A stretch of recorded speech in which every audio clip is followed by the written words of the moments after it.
Olá, turma. É, Espero que vocês estejam bem. Nossa aula de hoje será sobre os temas totalitarismo e autoritarismo, nazismo e fascismo. Vamos entender cada um deles, suas semelhanças e diferenças. Para isso, eu preparei um slide, né, com as principais características de cada forma de governo, certo? Espero que vocês entendam. Qualquer dúvida, só é me procurar. Nós vamos iniciar com as semelhanças entre o totalitarismo e autoritarismo. Como vocês estão observando no slide, o totalitarismo e o autoritarismo são regimes políticos ditatoriais em que existe um líder e esse líder ele vai ditar as regras para a sociedade de uma forma bastante rígida, extremamente rígida, sendo o Estado forte e centralizador, todo o poder está na mão do Estado, na figura do líder, e ambos têm o controle dos três poderes, que no caso os três poderes são o executivo, o legislativo e o judiciário. Para falarmos das diferenças entre o autoritarismo e o totalitarismo, eu coloquei as suas características em cada slide, porque essas características já demonstram, no caso, as diferenças entre eles. Vamos iniciar com características do autoritarismo, que não estão presentes no totalitarismo. Bom, o autoritarismo é um regime político que tenta mascarar a ditadura. O controle que o Estado tem é menos abrangente, não abrange todos os setores da sociedade. É um regime que tenta mostrar que é autoritário, porém ele permite uma certa abertura para a democracia. Isso no seu discurso, porque na prática os governos autoritários tentam barrar a democracia.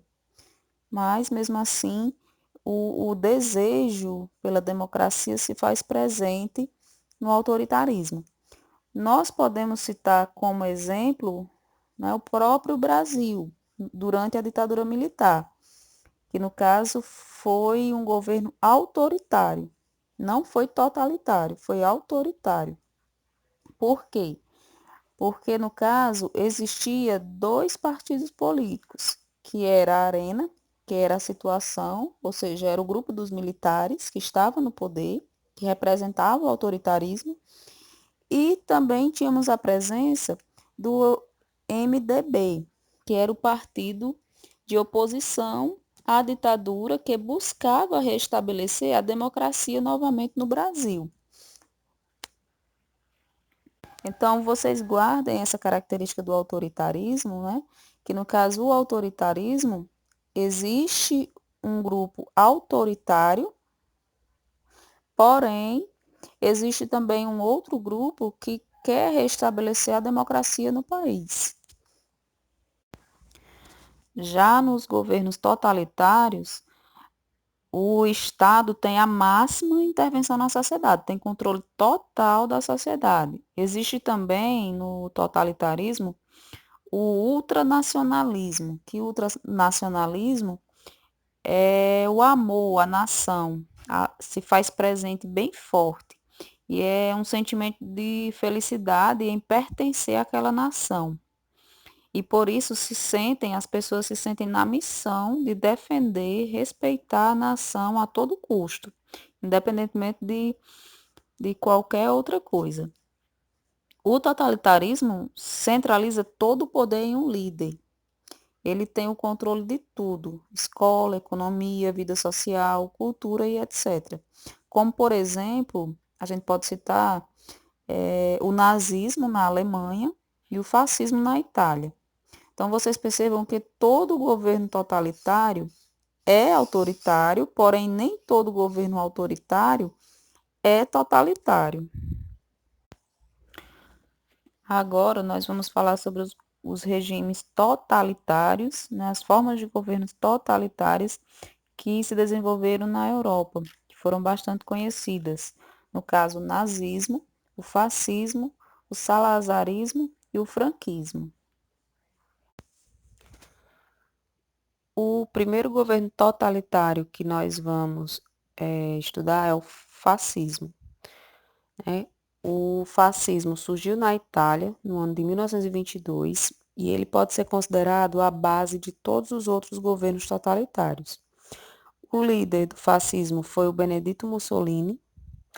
Vocês devem lembrar da aula sobre a Primeira Guerra Mundial, que a Itália, no início da guerra, estava do lado da Alemanha, só que depois ela troca de lado no ano de 1915, porque no caso a Inglaterra ofereceu territórios à Itália, e como a Itália estava ainda em formação, formando seu território, ela virou de lado.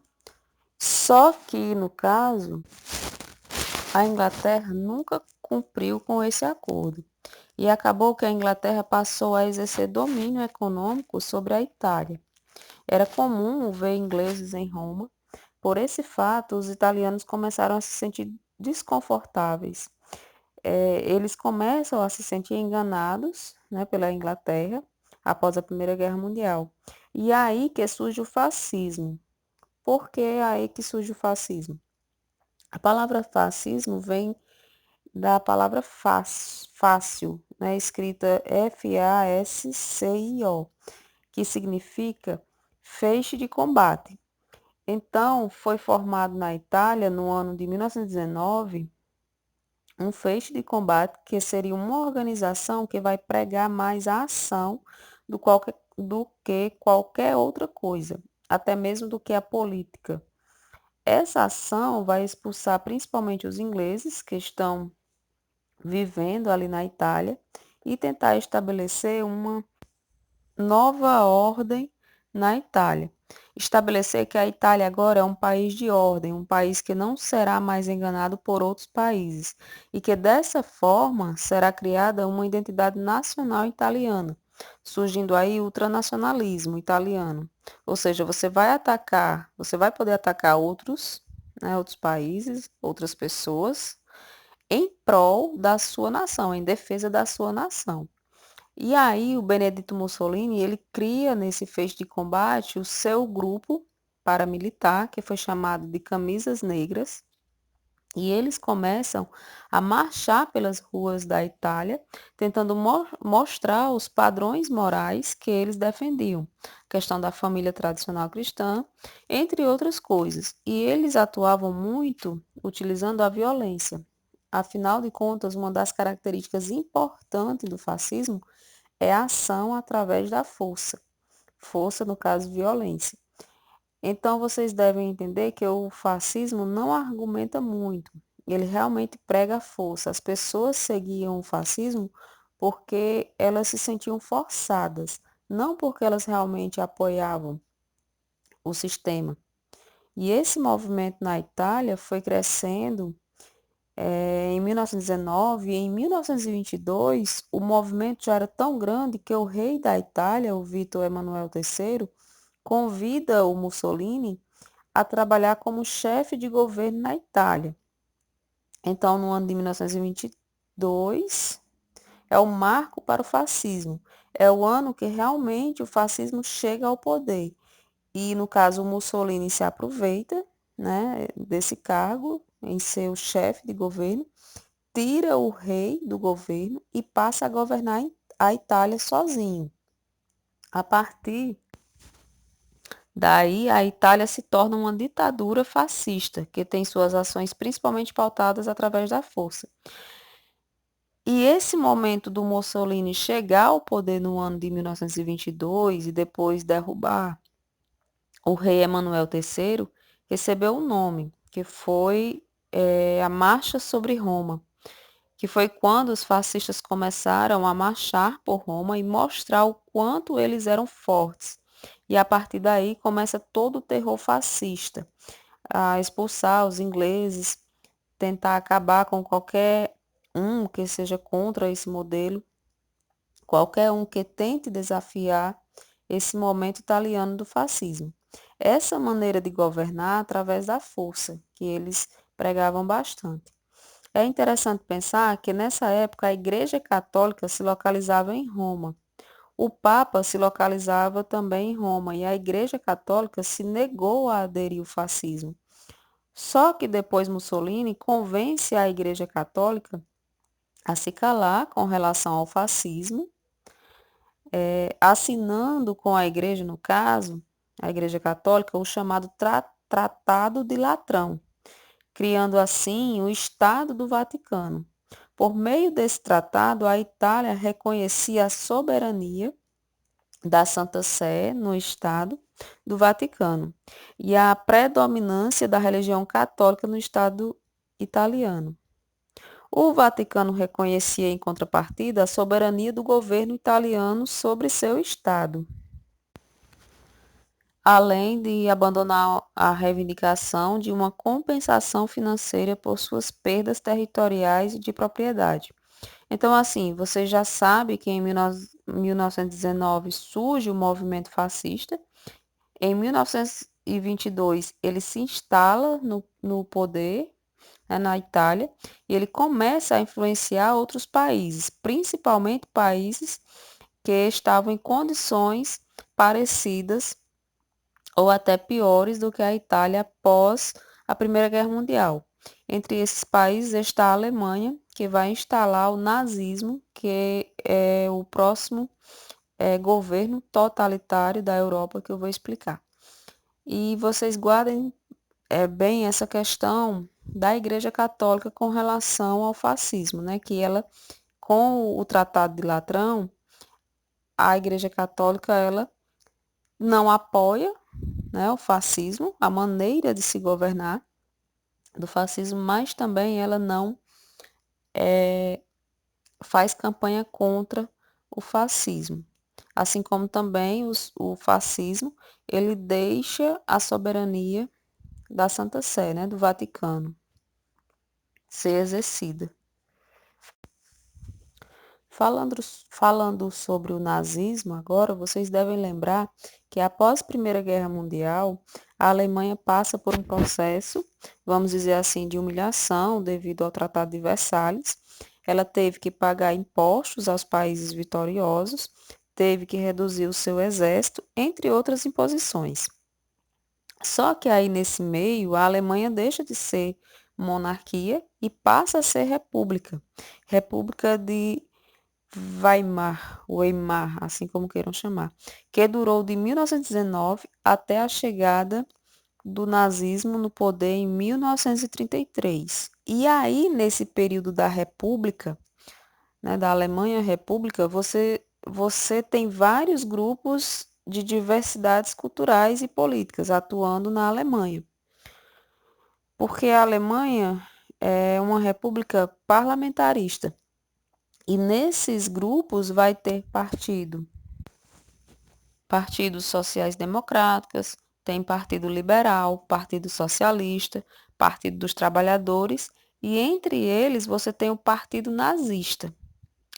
E esse partido nazista começa a crescer e tem como líder, né, o Adolfo Hitler, que se inspirava naquele período, né, no movimento fascista, que se espelhava no próprio Mussolini. A Alemanha estava começando a desenvolver a democracia e o partido nazista começa a crescer também. Só que, como eles passaram pela Primeira Guerra Mundial, a Alemanha está passando por crise e está em processo de reconstrução. E a ideia do partido nazista é justamente criticar todos aqueles que atrapalham essa formação da identidade nacional. Lembrando que na época a Alemanha é um país novo, como a Itália. E aí o partido nazista começa a crescer e começa a ganhar eleições legislativas. A Alemanha era uma república parlamentarista, o partido nazista começa a crescer dentro do parlamento alemão, até chegar a ser o maior partido. No caso, o partido nazista chega ao poder através do voto das eleições. Mas foi um trabalho de construção que os nazistas foram fazendo. Diferente do fascismo na Itália, que eles foram crescendo e fizeram a marcha sobre Roma e tomaram o poder. O nazismo foi crescendo a cada eleição com a ideia de que a democracia que acontece nos outros países não dá certo, né, no caso, e então o nazismo é inimigo da democracia. Engraçado, né, que ele chega ao poder através de eleições, mesmo sendo eleições parlamentares, mas ele é contra a essa democracia. Assim como o fascismo, por ser uma ditadura, aliás, no caso, o nazismo, ele passa a pregar realmente uma ditadura totalitária, assim como o fascismo. O ultranacionalismo se faz presente, né, no nazismo, então, por isso, os nazistas criticavam os judeus, eslavos, ciganos, todos aqueles que viviam na Alemanha e que não tinham uma identidade com o povo alemão.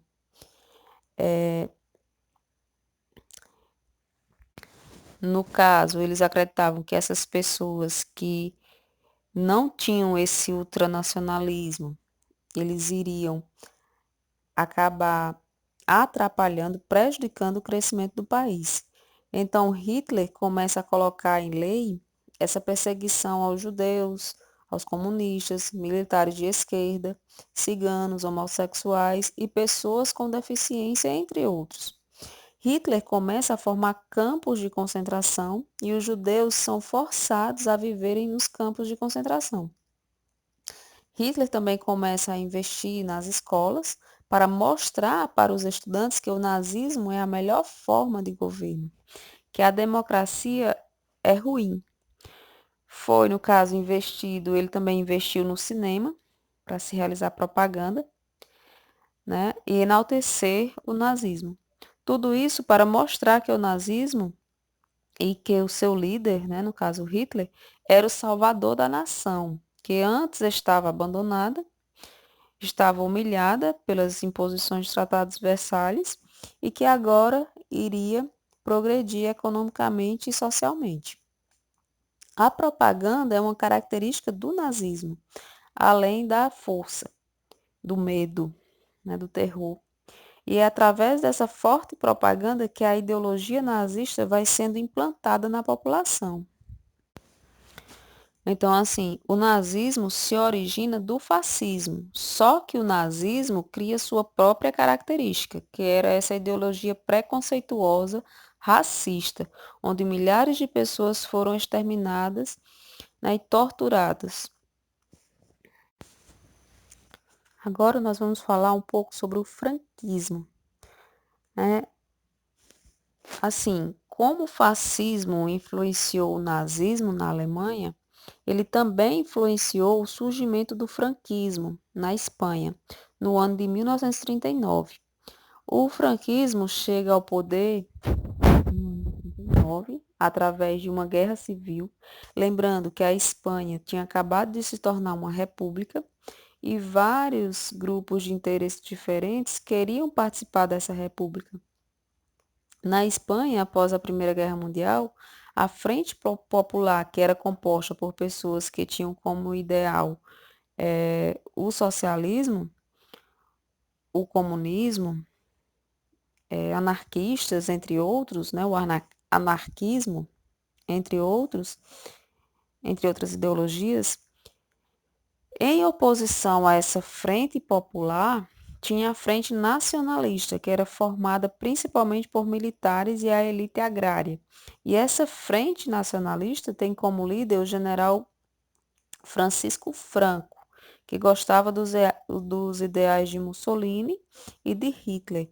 E esse grupo Frente Nacionalista era apoiado por um partido totalmente ligado aos ideais fascistas, chamado de Falange Espanhola. O conflito de interesses entre a Frente Popular e a Frente Nacionalista vai gerar a Guerra Civil Espanhola, que ocorre de 36 a 39. Lembrando que a Frente Nacionalista recebeu o apoio de tropas italianas e nazistas, já que a Frente Nacionalista apoiava as ideologias fascistas e nazistas. Inclusive, a Força Aérea Alemã foi à Espanha e bombardeou e destruiu todas as regiões que estavam sob domínio da Frente Popular. A Luftwaffe era a Força Aérea Alemã, atacou a cidade de Guernica, na Alemanha, e esse ataque ficou muito conhecido por ter sido um ataque gigantesco, o que gerou muitas críticas, inclusive críticas do pintor Pablo Picasso, que no caso ele, como forma de crítica, ele pinta uma obra chamada Guernica, retratando o ataque nazista à cidade espanhola. Bom, a guerra civil é vencida pela Frente Nacionalista e o Francisco Franco sobe ao poder e dá início ao franquismo, que nada mais é do que o fascismo na versão espanhola. E o Francisco Franco fica no poder até os anos 70 como ditador. Agora nós vamos falar sobre o salazarismo, né, um regime totalitário fascista português que durou de 33 a 74, quando terminou devido à Revolução dos Cravos, que foi um contragolpe militar que destituiu, aliás, não destruiu, mas destituiu, tirou o Antônio Salazar do poder. E essa Revolução dos Cravos é um assunto que nós vamos estudar mais adiante. Percebam que o salazarismo é totalmente influenciado pelo nazismo, tendo também influência do nazismo alemão e do franquismo espanhol. Lembrando que com o fim da Segunda Guerra Mundial, o fascismo e o nazismo chegam ao fim, só que o salazarismo e o franquismo dão uma continuidade a essas ideologias nazistas e fascistas até a década de 70. Bom, o Antônio Salazar, que era ministro da Fazenda do regime militar português, que durou de 26 a 32, aplica um golpe, que é o golpe do Estado Novo, que também foi o nome dado ao governo de Vargas aqui no Brasil de 37 a 45, que daqui a pouquinho a gente vai estudar. Implantado o Estado Novo, Salazar cria um projeto de culto à sua personalidade, sendo considerado como salvador da pátria, lembrando aí o Hitler, né? Salvador da pátria da Alemanha, criando a Legião Portuguesa de perseguição aos comunistas. Criou também a PIDE, que era a Polícia Internacional da Defesa do Estado, uma polícia altamente repressora. Era, na verdade, uma política que servia, aliás, uma polícia que servia à política, que servia a Salazar. Salazar estabeleceu também a política do livro único, que era uma política de doutrinação nas escolas. O salazarismo demonstrava ao mundo, né, que Portugal tinha o que Portugal tinha de patriarcalista, um mundo masculino, que Portugal, né, defendia o mundo masculino, e era também um falso moralista. Por exemplo, dentro do regime de Salazar, era proibido beber Coca-Cola, era proibido jogar cartas no trem, dormir nos bancos das praças, nos jardins, era proibido. As mulheres não podiam usar biquíni, era proibido beijar na boca em público. As mulheres precisavam de autorização do marido para viajar, ou do pai, ou do irmão, e o homem poderia matar a mulher em caso de traição, só para vocês verem como, né, o Salazar, ele pregava realmente o machismo, um verdadeiro absurdo. A mulher não podia nada. O salazarismo expunha de maneira bastante explícita e grotesca as características morais patriarcais, raciais e marxista do período. Machista, aliás, do período. Não marxista, como eu falei, foi um erro. É machista do período. Bom, com isso nós concluímos os governos totalitários. Então, vocês percebam que todos esses governos totalitários, o da Itália, que serviu como exemplo para serem criados o nazismo na Alemanha, o salazarismo em Portugal e o franquismo, né, na Espanha, eles são autoritários.